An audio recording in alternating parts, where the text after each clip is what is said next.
Welcome, welcome, welcome to a wonderful, wonderful show. Now, come on, Mr. Simmer down. We've all seen the new frock. And you, sir. Try and pretend you're not drunk, okie dokie. Now, come on, I want you to welcome on stage now, Rachel Ashley's Your Turn.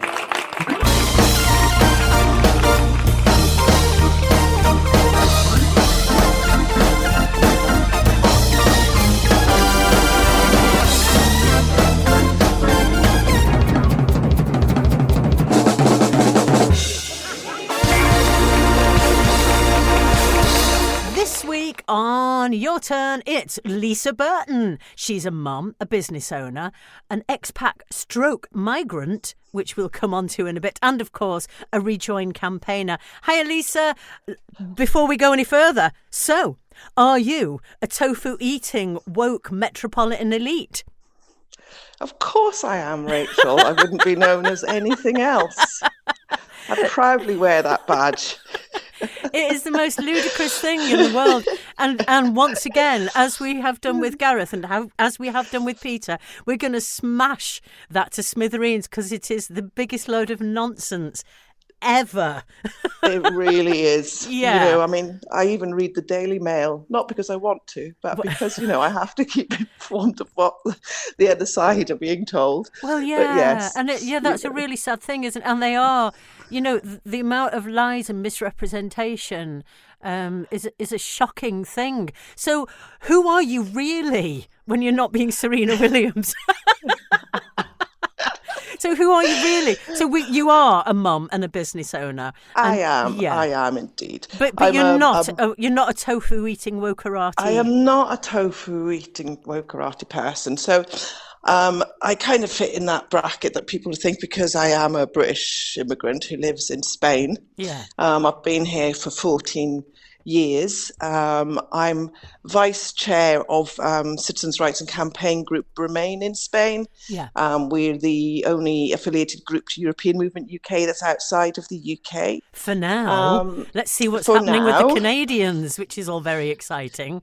But there's something coming up as well. Yeah, yes. But back to Europe for now.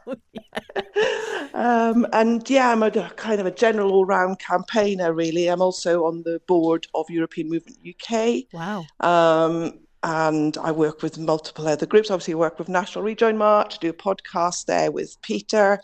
Yeah. But originally I am hailed from the Rhondda Valleys in South Wales. Yeah. You know, I'm joining Gareth and Steve there, kind of. Yeah. Well, what is Steve it about? anyway, what is it about South Wales? Well, Gareth, is I South Wales. I don't know Steve. actually.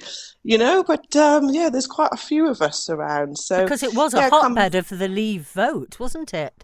Oh, very much so. Very much so. You know, I think the vast majority of my family and people I spoke to from that community either voted Leave or thought that it should be Leave. Maybe they didn't vote but they were leaning that way, you know. So I think it was a realization that they were conned. Yeah. Now I understand why people voted from my community for Brexit. I do understand, like they've been left behind for decade after decade.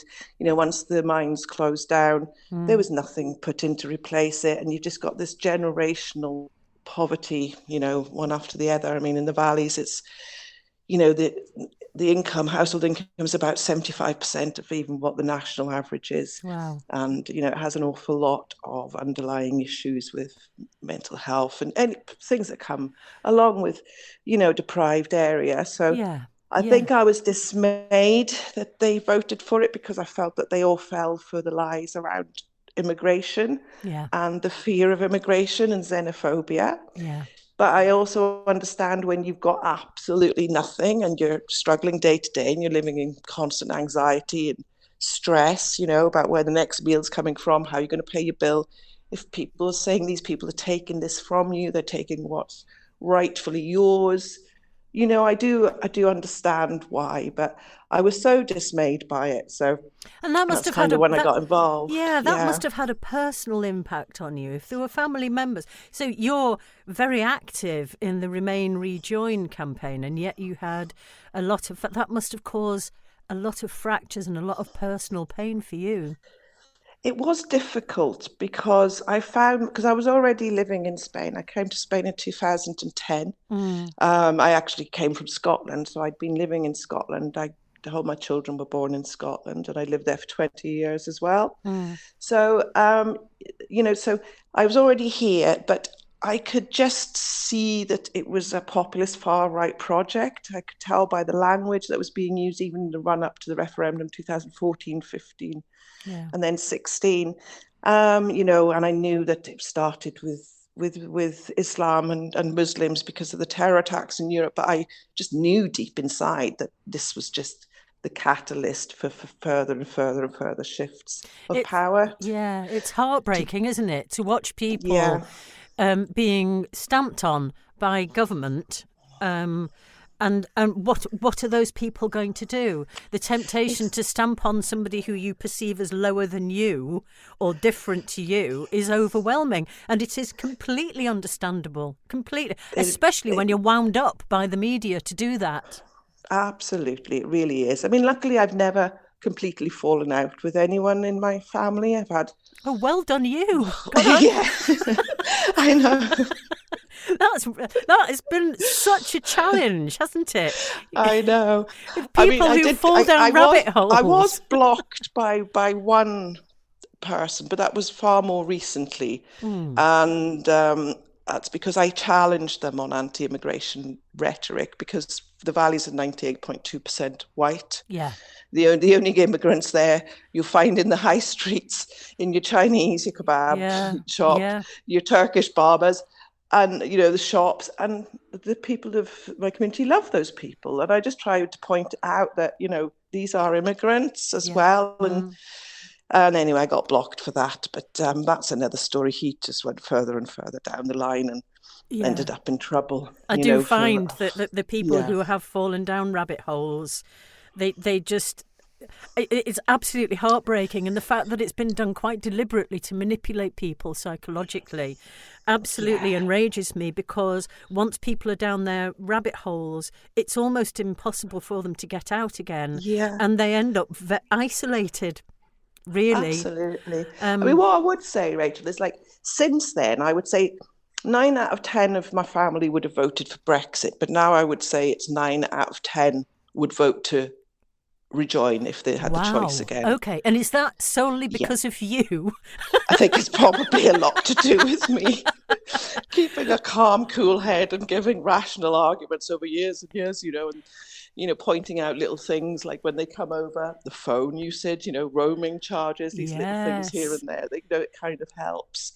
And of course, I do explain things to them. It had an effect on my business. It affects, say, my son at the moment, because he had permanent residency and he spoke Spanish, and then he went back to the UK to study, do an apprenticeship, and he's working on cruise ships as a mechanical engineer doing refits.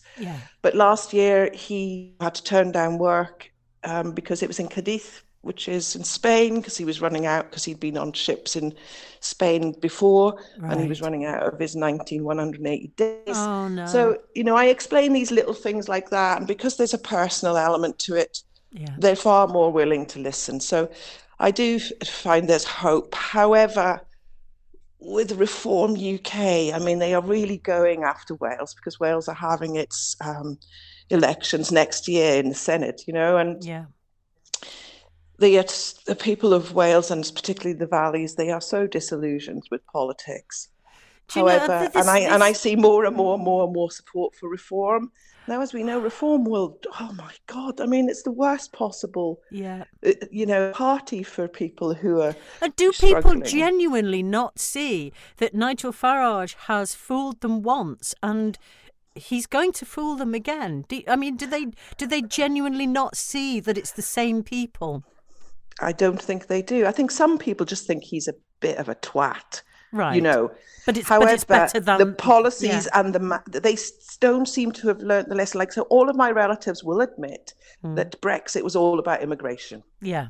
And it was wrong, because it was so much more to it than that. Yeah. But yet so many people in the same community are falling for the same anti-immigration rhetoric now as they did for Brexit. When really you could remove every immigrant from their life, stop every person on a boat.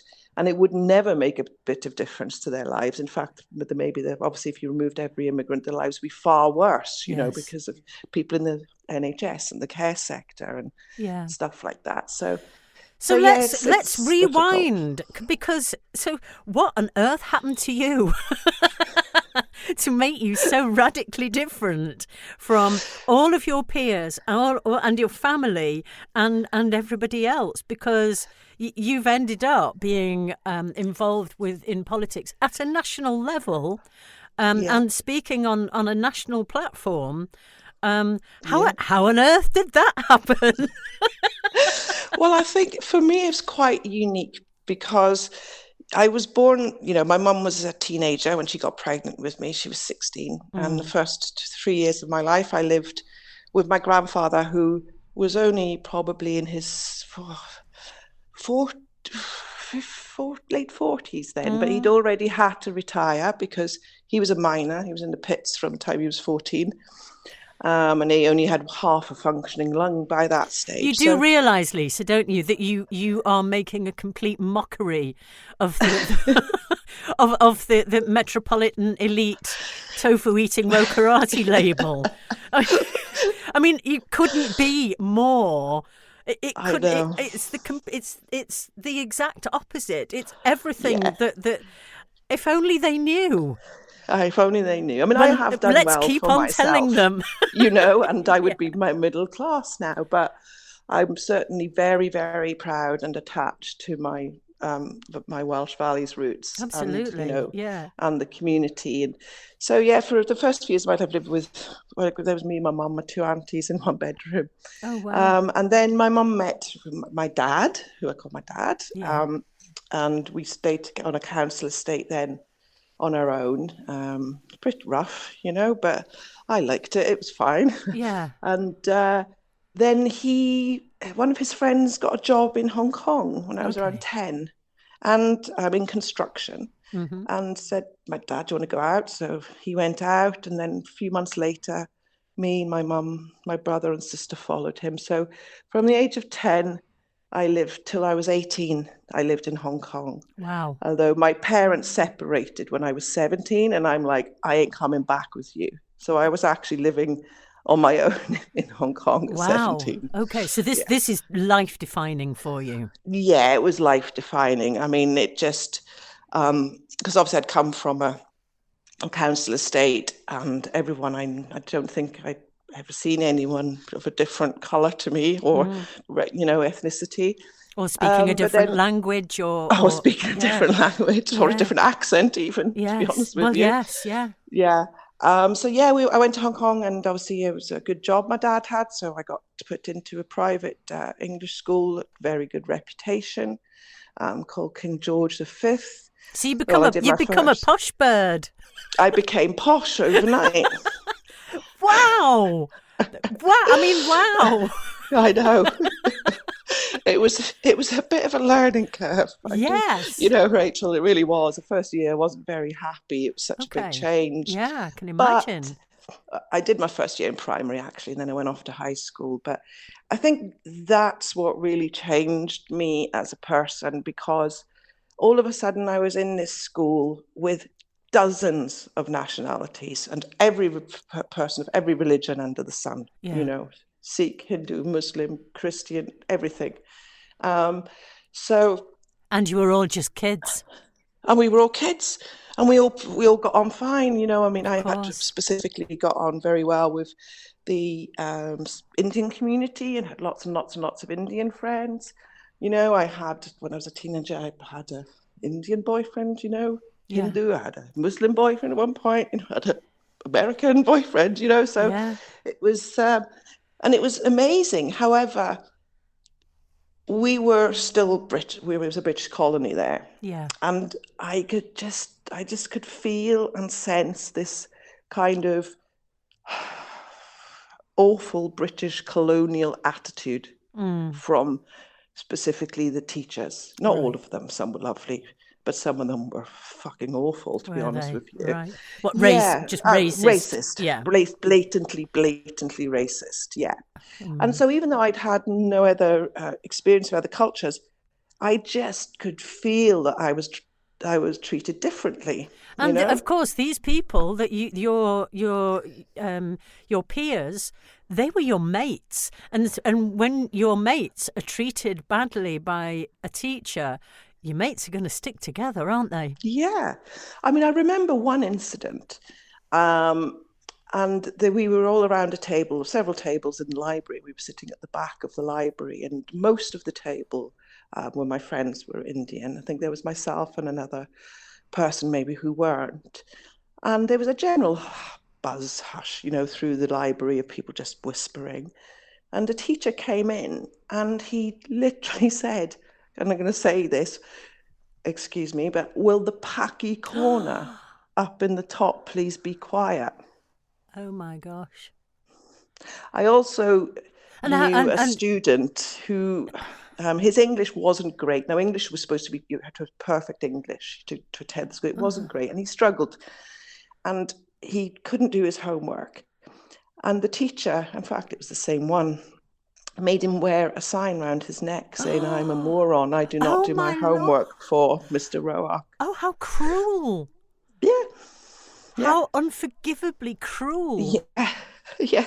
And do you and think I remember that an assembly standing up to God Save the Queen. And obviously I'm Welsh, and I think that's got a little bit to do with it as well. It's kind of that national identity. Yes. And I just thought, well, fuck you. Why should people stand up for that? Yeah. Why should all these people from other countries stand up for that? I know we were in Hong Kong, but I just got this sense of you'd had your perspective and broadened. Yeah, this is empire. This is the attitude of empire. And so I just kind of was a little bit rebellious then through school, because I was quite a clever kid, but well, obviously. And do you feel that these experiences up until you're 18 have kind of provided you with a template of reacting to injustice with a kind of burning rage? Absolutely, 100%. So in 1984, and I was living in Hong Kong then, and I would have been 14, so that could tell you how old I am. And so my friend had organised a concert for Free Nelson Mandela, so I started to kind of become aware of our apartheid and stuff like that. Now, this was the time when Margaret Thatcher was Prime Minister. Yeah. And I don't know if you remember, but the whole world put some sanctions on South Africa over its stance on apartheid, except Britain, out of every other Commonwealth country. So that riled me completely, that we were an outstander, that Britain was an outstand, when all of its Commonwealth countries had signed these sanctions. Yeah. But then she also, that in 1984, she also signed the joint Sino agreement, which was the promise to hand Hong Kong back to China. Now, it wasn't going to happen till the 90s, but there was this palpable fear and dread through all of my friends, especially my Hong Kong Chinese friends. Yeah. Not everyone, some people thought it was a good idea, but you have to remember in the early 80s, China was still very, very communist, it was not developed. It was nothing like it is now. No. There were no shops, no restaurants, you never saw someone from mainland China out of mainland China then, only Hong Kong people. So that really affected me a lot. Lots of people left. Yeah. There was a brain drain, but there's this fear, and my friends, because some of my friends, so like they were Indian, but their fathers or mothers had come from India with nothing, built a wonderful life. They had Hong Kong British passports because they were born there. Yeah. But now they were going to be Chinese, so it created a lot of turmoil and a lot of lobbying from, and once again, it's a political choice that impacts huge numbers of just normal people going about their day-to-day lives that get impacted profoundly and often negatively, and which kind of brings us back to Brexit, really, doesn't it? Yeah.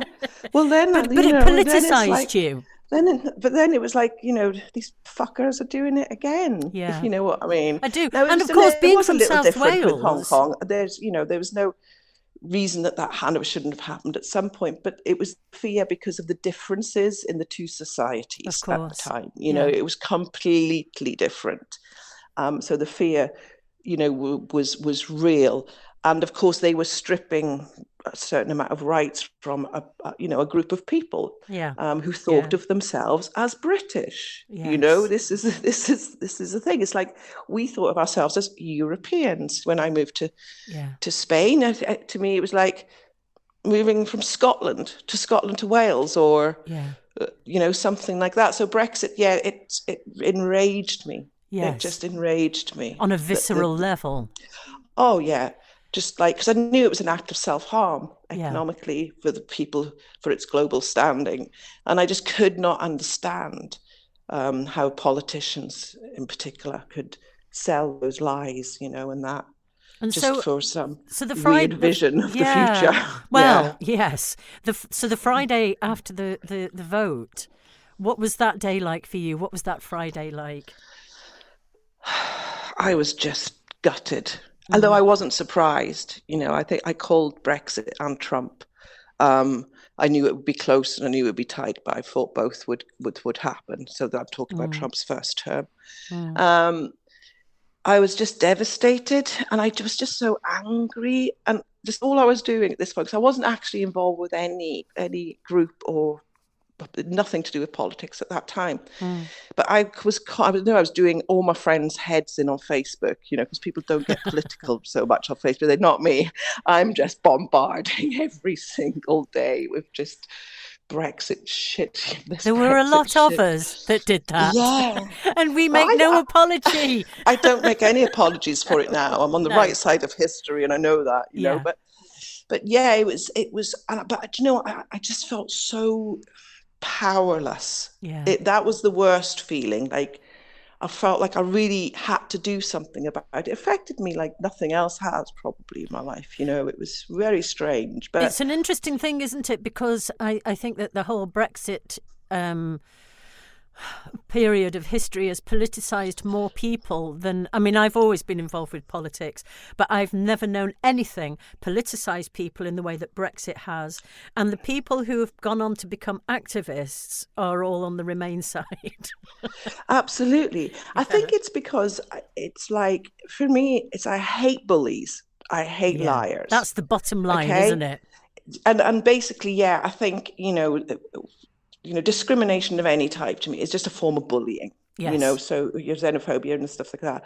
And it's the lies, the lies and the mistruths. But of course, we were entering the post-truth era then, which, Brexit and Trump greatly enabled. But that to me was just, why can't you understand this is not true? Screaming into the void like that. And then I think it was about 2018, I read something that there was this British woman in Spain who was taking Theresa May to court over Brexit. So I got in touch with a law firm. Like, who is this person? How can I get in touch? And it was Sue Wilson, who's the chair of Bremain in Spain. Yeah. So, Sue had launched a legal challenge on the validity of the Brexit referendum result based on Russian interference, overspending, and some other things. So, so I immediately got in touch with her and said, why don't you get involved with the group, etc., etc. And so, so I kind of went from there. I mean, that case did fail. It did get an appeal. It was out of time, apparently, because something to do with Article 50. But it did. That's the case where you would have seen the quotations, if it had been legally binding, the referendum would have been overthrown because of the, Vote Leave broke the law and other things. And this is extraordinary. Had the vote been legally binding? Yes. Which it was advisory only. So therefore, exactly. The electrical laws that were broken didn't actually, kind of apply to it. No, because Bizarre. the referendum was in many ways irrelevant. It was a political choice. And the motivation behind that political choice, I don't believe we will ever really know. I think we can hazard a guess, and I think it's similar motivations to what's happening in America right now, and I think a lot of it is financial, and going back to the beginning, a lot of those people in the valleys or in other places that voted leave, the fisheries, the mining areas, the steelworks. Yeah. All of those people who have suffered the most will suffer the most from Brexit and from these choices that are being made. And it is absolutely heartbreaking to not be able to get through to people, isn't it? Yeah, it is. But it's like what I understand, because there seems to be no alternative at the moment to them. Labour have been in power in Wales. Now, I do understand that austerity came from the Conservative government, and cuts to constituencies that were poor or Labour were greater than cuts made to Conservative constituencies, and sometimes by a great deal of percentage points as well. Yeah. So I do understand, but Labour have been in power in Wales for 25 years now. Do you know what I mean? And your life's just got worse and worse and worse. But I just don't know what the answer is. You can tell people, you stop all people on boats, you stop all immigration, your life will not get any better. And these politicians, Farage, he's just snake oil salesman. He really is. Yeah. But I can understand why people are utterly pissed off with mainstream politics and mainstream politicians, because nothing ever seems to change, ever. Yeah.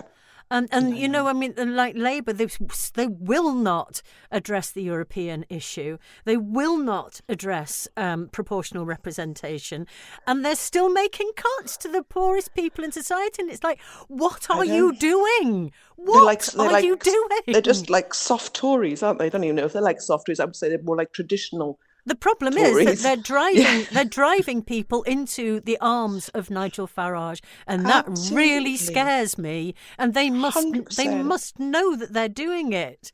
They must know. They must do. People want radical change. Yeah. And I think, it'd be great if we had some centre-left kind of populist leader, because fundamentally you can get them on both sides. We need someone who really speaks to the working class people again, from a left wing view. It's going to have to be you, socialist Lisa. Left wing policies. Oh God!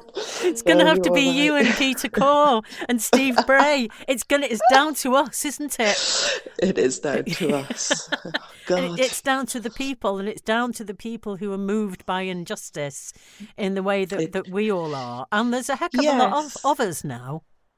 There really is, and it's. I think people like us really matter. I always say to people, I don't understand what's going on in politics.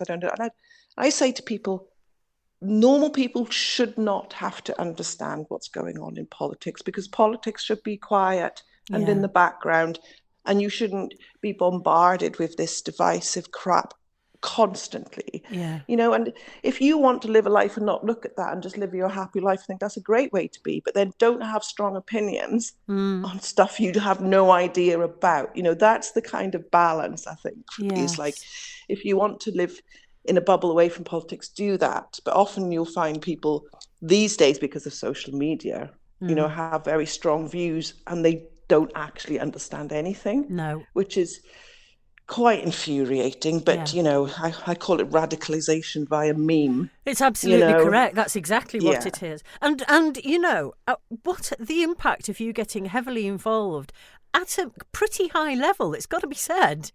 What's the impact on your family of that?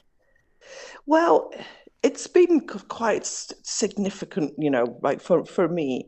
But I've even had to step back from work to kind of cope with everything, because I'm chair of the conduct committee for European Movement, and obviously I do the podcast. I do lots of little things as well. So I'm speaking at North Hearts for Europe thing in April about how Brexit has affected British migrants in Spain and Europe, and then in June I'm doing a roundtable event at Murcia University, which is on the mainland in Spain. Yeah. And that's with In Limbo. Oh Some gosh, are people they would have still heard there? of. Yes. Yeah, Eleanor. Elena. Yes. Helena Remigi. Yes. Remigi. Yes. Yes. So it's a 2-day event, basically about freedom of movement in Europe. But Yeah. so I'm going for a session. So I do lots of things like that. And you're travelling around, and so I mean, your children, your partner. How Well, do my they partner, feel about all of this? We're going to come to your partner in a minute. This My is a partner cunning actually- link that I may have done I'm very here. lucky because we met through work. We were in similar industries, but he was corporate, and obviously my companies are privately owned. So he's actually running my company now to give me more time. That's handy. Yeah.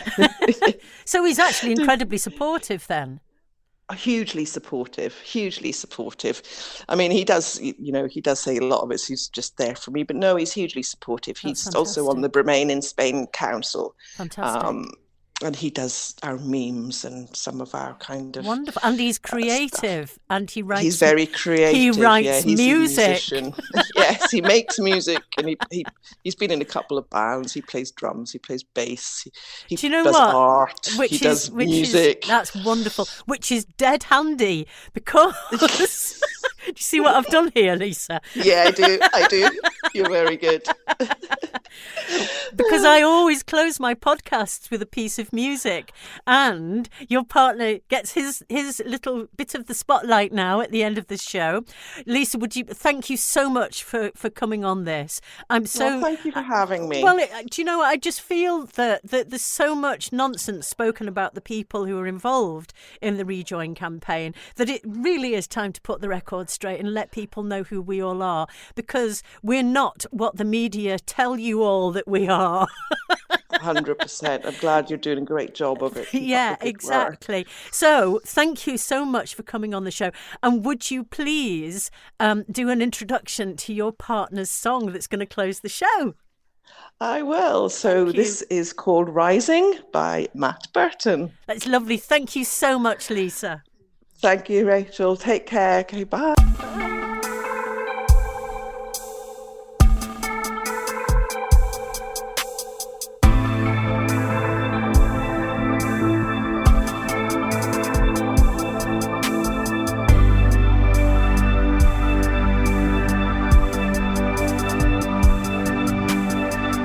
Trying to catch me as I'm rising up to fame. Can't knock me off my throne, 'cause now I'm here to reign. Make it red.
rising up, up and away. We're rising, we're rising.